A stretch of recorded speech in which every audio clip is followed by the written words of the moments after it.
आप लोग बहुत अच्छे होंगे। मैं शिवम शुक्ला आपके प्यारे खूबसूरत YouTube channel vision coaching class में स्वागत करता हूं। तो दोस्तों, हम लोग इसके पहले लेक्चर में किरचॉफ के नियम का डिस्कशन कर चुके थे। बहुत अच्छे से हमने समझ भी लिया था, किरचॉफ के नियम का एप्लीकेशन लगा भी लिया था। और आज हम उसी एप्लीकेशन के रूप पर और वैज्ञानिक व्हिटस्टोन द्वारा दी गई एक विशेष परिपथ, विशेष व्यवस्था का अध्ययन करने जा रहे हैं। ये इतना इंपॉर्टेंट है कि इसमें हम अगर 4 प्रतिरोधों का एक व्यवस्था होता है जिसमें अगर 3 प्रतिरोध दिए हों तो उसकी सहायता से चौथे प्रतिरोध का हम मान ज्ञात कर सकते हैं। तो आइए हम शुरू करते हैं। बेटा यहां ध्यान दो, व्हिटस्टोन सेतु, गेहूं पत्थर ब्रिज नहीं है। अरे गेहूं पत्थर ब्रिज है, मान लो कि वैज्ञानिक थे गेहूं पत्थर, उनका नाम व्हिटस्टोन है। गांव में लोग कहेंगे गेहूं पत्थर कहेंगे ना। तो यहां पर देखो, सर जो व्हिटस्टोन थे उन्होंने 4 प्रतिरोधों की एक विशेष व्यवस्था, एक विशेष परिपथ का निर्माण किया जिसकी सहायता से हम इसमें किसी एक अज्ञात, चाहे अज्ञात हो सकता है, कोई भी एक अज्ञात प्रतिरोध को ज्ञात कर सकते हैं। इस संरचना को हम व्हिटस्टोन सेतु कहते हैं। ये विशेष संरचना है, बहुत ही इंपॉर्टेंट संरचना है। और इस संरचना में 4 प्रतिरोध लगे होते हैं, देख रहे हो आप।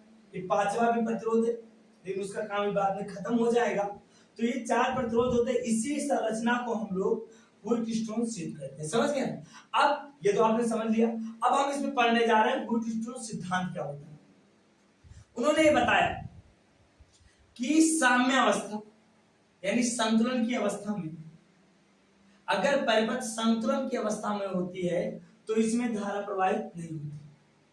अगर गैल्वानोमीटर में धारा प्रवाहित नहीं होती है तो वैज्ञानिक व्हिटस्टोन कहते हैं कि इस प्रतिरोध और इस प्रतिरोध का अनुपात इस प्रतिरोध और इस प्रतिरोध के अनुपात के बराबर होता है। फिर से सुनो एक बार, अगर संतुलन की अवस्था है परिपथ में तो इसमें धारा प्रवाहित नहीं होती है।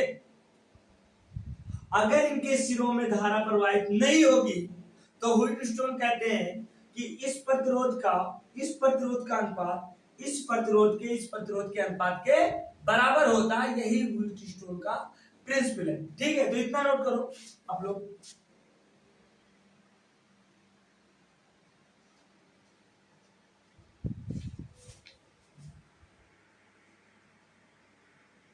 यहां देखो बच्चों, संतुलन की अगर अवस्था है तो हमने कहा है कि व्हिटस्टोन कहते हैं कि अगर संतुलन की अवस्था है तो इसमें धारा प्रवाहित नहीं होती है। और अगर इसमें धारा प्रवाहित नहीं होगी बीडीसी में तो इन प्रतिरोधों का अनुपात इन प्रतिरोधों के अनुपात के बराबर होगा। इसको उल्टा भी समझ सकते हो। अगर इन प्रतिरोधों का और इन प्रतिरोधों का अनुपात आपस में बराबर है, इन प्रतिरोधों के अनुपात आपस में बराबर है तो इसमें धारा प्रवाहित नहीं होगी। दूसरे मेथड, तो यहां पर सिद्धांत कहता है अस्थायी संतुलन की अवस्था में बीडी सिरे में कोई धारा प्रवाहित नहीं होती है तो R1 बटा R2 बराबर R3 बटा R4। अथवा मैं दूसरे शब्दों में बात करूं, चलो यहां पर थोड़ा धारा वारा बहा दूं, चलो बहाओ तुम लोग। यहां से धारा I निकलेगी। अच्छा, बैटरी क्या करता है बेटा? बैटरी धारा को चलाने, आवेश को चलाने का काम करता है, इलेक्ट्रॉन को बैठने नहीं देता है, इसलिए धारा।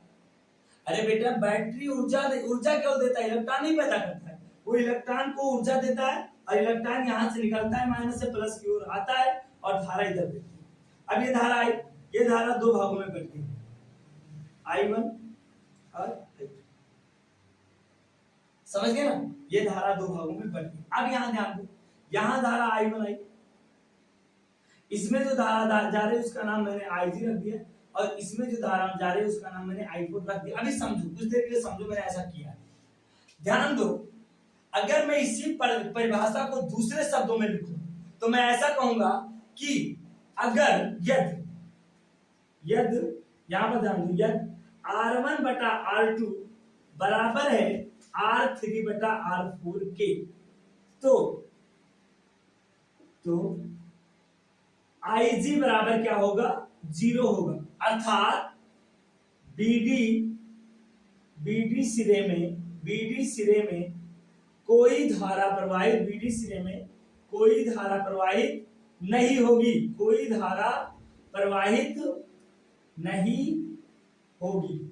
चलो ये बात तो हो गई, सिद्धांत की कहानी हो गई। चाहे ऐसा बोलो चाहे ऐसा बोलो, या कान चाहे इधर पकड़ो और चाहे कान उधर पकड़ो, कोई धारा प्रवाहित नहीं होगी। सॉरी, अरे यार ये तो बहुत बड़ा गलती होने जा रहा था मुझसे। कहते सर ये क्या कर रहे हो आप? चलो ठीक, कोई धारा प्रवाहित नहीं होगी। क्या करें यार, नहीं आता ही नहीं, लाइफ में नहीं शब्द आता ही नहीं, निगेटिव सोचते ही नहीं। आप लोग सोचते हो ना, देखते हो, आपने देखा नहीं होगा यार, गाने वालों को देखते हो कितना बड़े, तू धरती पे चाहे जहां भी, मतलब इतना कॉन्फिडेंस दे रहे हो तुम लोग, नहीं पढ़ रहे सामने होल्ड स्टोर में नहीं पढ़ रहे, तो धरती पे थोड़े ढूंढना है यार। चलो समझ गए ना। तो ये सिद्धांत क्या है, व्हीट स्टोन तू चाहे जैसा भी रहे, तेरे हम तेरे गुण को पहचान लेंगे। अगर प्रतिरोध का अनुपात बराबर है तो आईजी में धारा प्रवाहित शून्य कर देंगे। समझ गए ना? चलो नोट करो।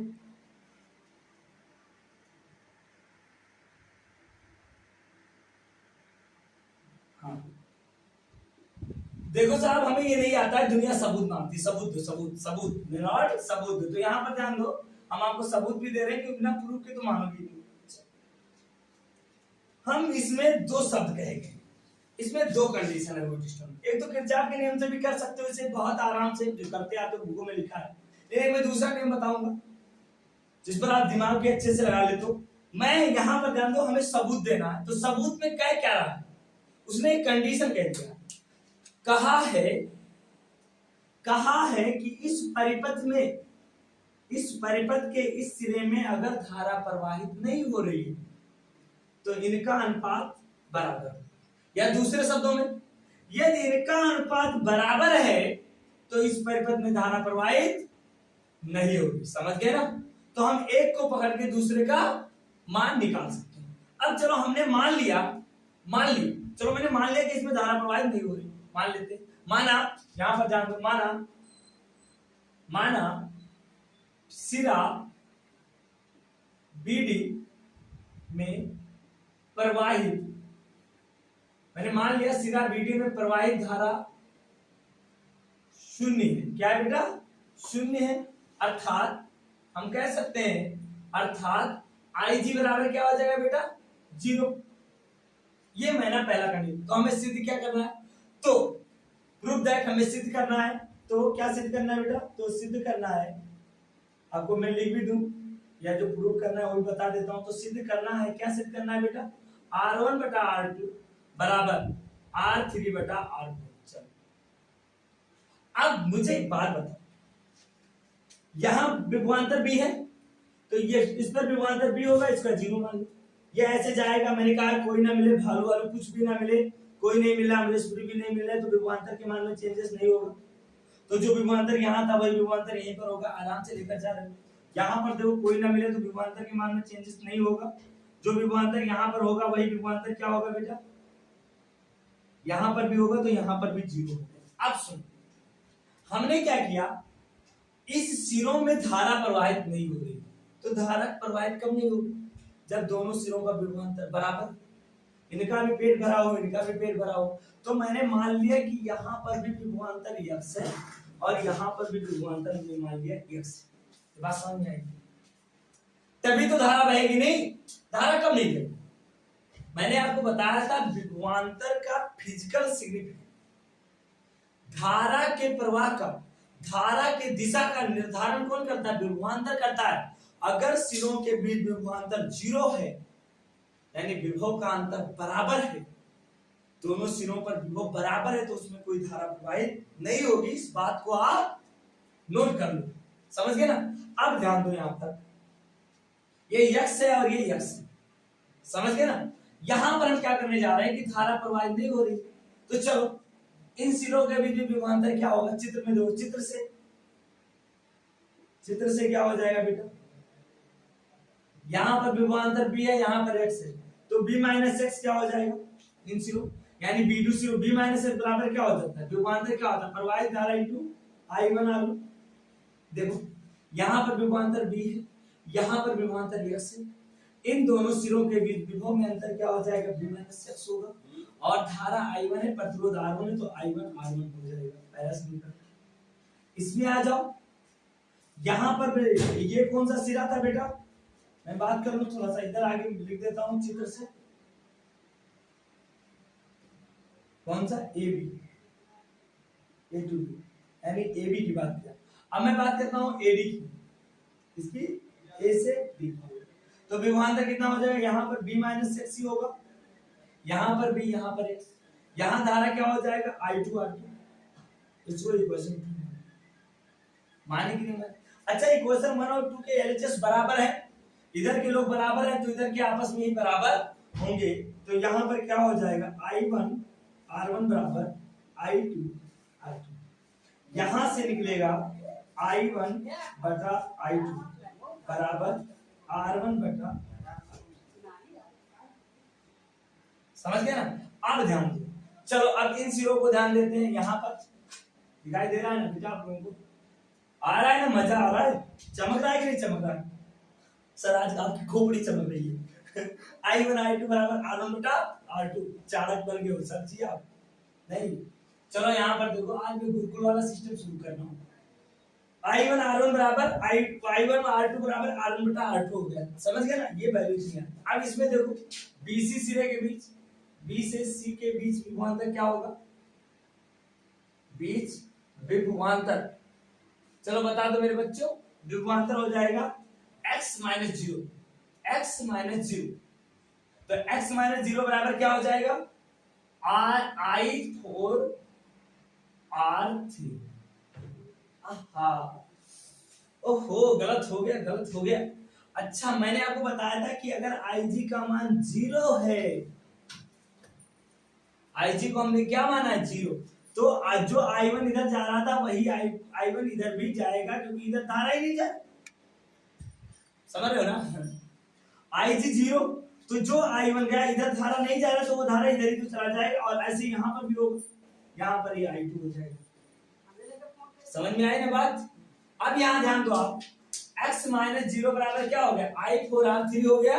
और अब हम बात करेंगे CD यानी DC सिरे के बीच, D से C के बीच विभवांतर, बीच विभवांतर कितना हो जाएगा बेटा x माइनस जीरो, और बराबर आ जाएगा यहाँ I2 सॉरी I1 हो जाएगा, और यहाँ पर क्या आ जाएगा I2 R4, I2 R। देखो मैं आपको बता दूं, एक बार फिर से समझो, अगर मुझे इसके बीच का विभवांतर निकालना है तो सिरों के बीच विभवांतर क्या होता है, प्रवाहित धारा और प्रतिरोध को गुणा कर दो तो विभवांतर निकल आएगा।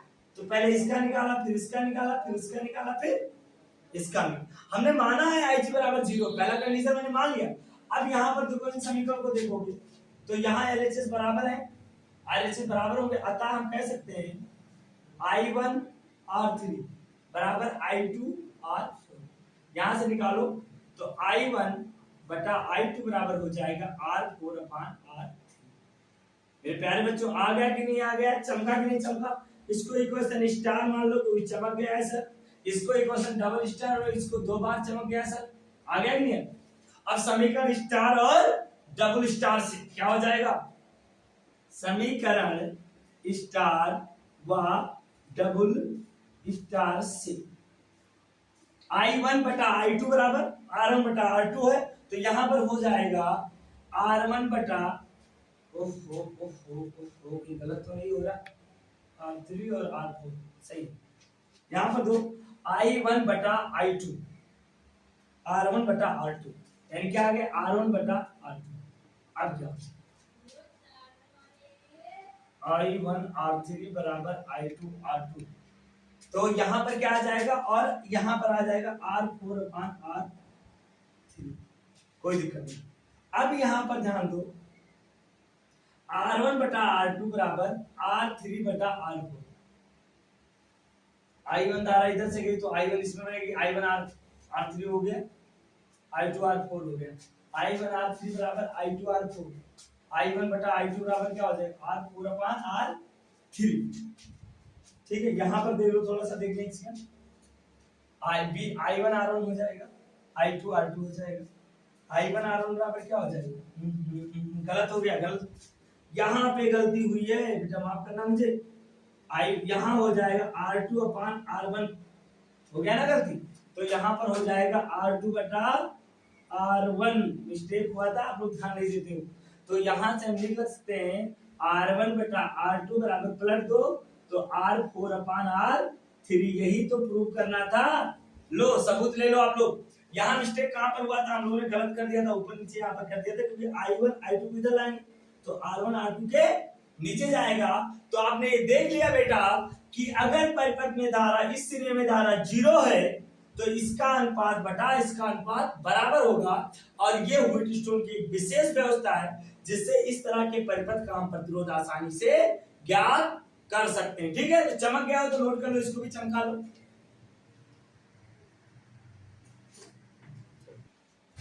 चलो दोस्तों, आज हम अब उसी पर बहुत ही इंपॉर्टेंट न्यूमेरिकल लगाने जा रहे हैं। ऐसे सवाल आपके आएंगे, ये बहुत ही बेसिक एक सिंपल सवाल ले रहा हूं व्हीटस्टोन का, बहुत ही सिंपल सवाल है। इसमें आपको ज्ञात क्या करना है, क्वेश्चन में कह रहा है कि एक प्रतिरोध आ रहा है, इसकी गणना करनी है आपको, और हमसे कह रहा है, और इसमें नाम उसने दे दिया है। नाम क्या दे दिया, व्हीटस्टोन। यहाँ पर लिख लो, यहाँ पर उसने बता दिया है कि ये व्हीटस्टोन ब्रिज है, आपको कंफ्यूज होने की जरूरत नहीं। व्हीटस्टोन परिपथ है, इसमें आपको R का मान ज्ञात करना है, I1 और I2 का मान ज्ञात करना है। ध्यान दो बेटा, तो अगर व्हीटस्टोन परिपथ है तो यहाँ पर जो प्रवाहित धारा होगी वो IG क्या होगा बेटा, ये प्रतिरोध कोई भी हो, जान लो 2 वोल्ट है तो कोई भी हो, कोई फर्क नहीं पड़ेगा। अगर इसमें धारा 0 है तो प्रतिरोध का कोई मतलब है ही नहीं, आपको इस वाले प्रतिरोध को काउंट नहीं करोगे। चलो हम लगाते हैं। तो हमको पता है सिद्धांत से, व्हीटस्टोन सिद्धांत से क्या कहता है बेटा, संतुलन की अवस्था में, आप भी जानते हो, संतुलन की अवस्था में, संतुलन की अवस्था में क्या होता है बालकों, अवस्था में R1 बटा R2 बराबर क्या होता है, R3/R। ये समझ में आ गया ना। चलो रख दो उठा दो। R1 का मान 10 ओम है, R2 का मान R है, R3 का मान 100 है और R4 का मान 500 है। इनको इनसे काट दो, इनको मार दिया, यहां से क्या आ जाएगा, 10/R बराबर आ जाएगा 1/5। तो यहां से R बराबर क्या निकलेगा बेटा, 50 ओम। समझ में आ गया, तो R तो निकल आया। अब हमें निकालना है धारा। क्या निकालना है बेटा, धारा निकालना है। तो धारा कैसे भी निकाल सकते हो, ये दोनों श्रेणी क्रम में, ये दोनों श्रेणी क्रम में। तो पहले हम लोग तुल्य प्रतिरोध निकाल ले, ऐसे भी निकाल सकते हैं। अच्छा, तुल्य प्रतिरोध क्या होगा, परिपथ का, परिपथ का तुल्य प्रतिरोध, प्रतिरोध जरा बताओ मुझे क्या होगा बेटा। अच्छा ये बताओ, अगर इसमें धारा नहीं बह रही है तो ये दोनों किस क्रम में होंगे, श्रेणी क्रम में। तो यहां से इसका अगर मैं चित्र चेंज करूं तो ये ऐसे बनेगा, देखो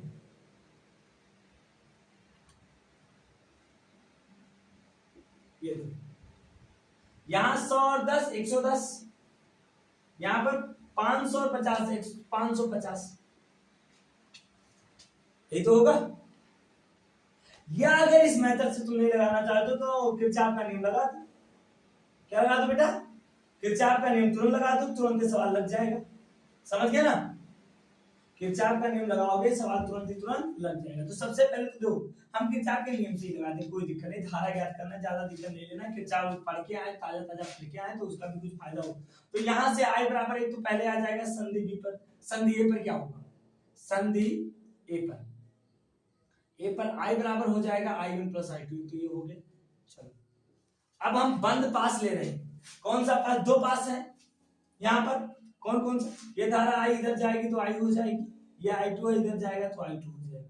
एक पास हम ले रहे हैं, पास, पास कौन सा ले रहे हैं, A B C D में, A B C D में देखो कौन सा है बेटा, A B D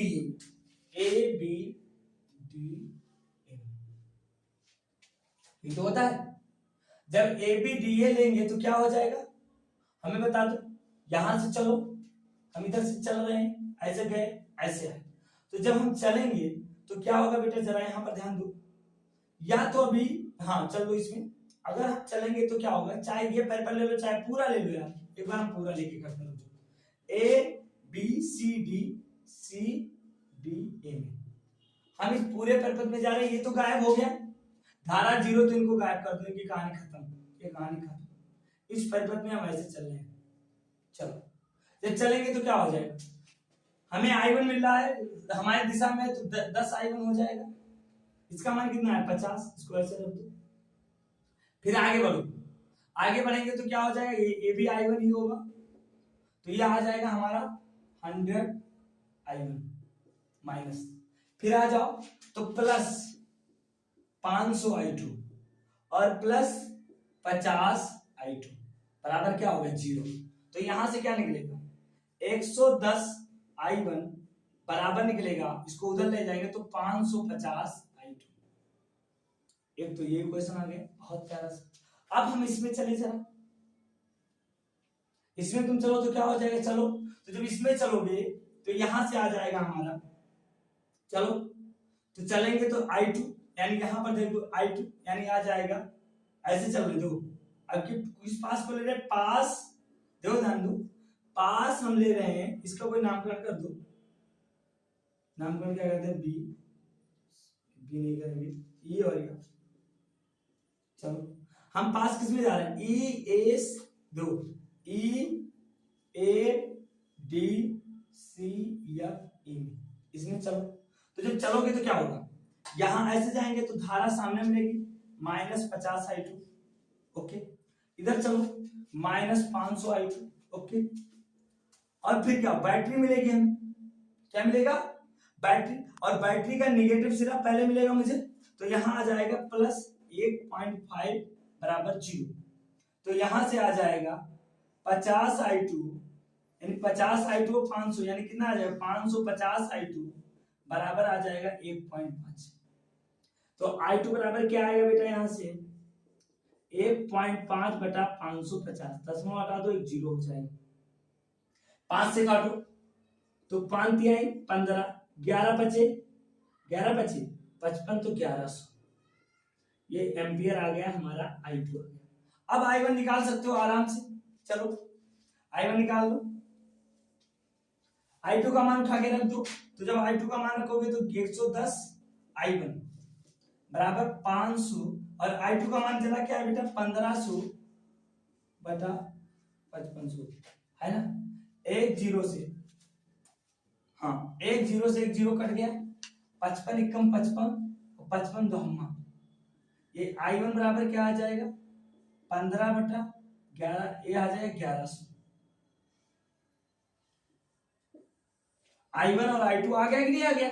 अब अगर आपको I निकालना है, क्या निकालना है, तो I बराबर क्या होता है I1 प्लस I2, उठा के रख दो 3 बटा 1100 और प्लस 15 बटा 1100, तो ये हो जाएगा 15 3 18 बटा 1100 एम्पियर। आ गया कि नहीं आ गया। तो ऐसे आप खूबसूरत सवाल भी लगा सकते हो, चलो इसको नोट कर लो।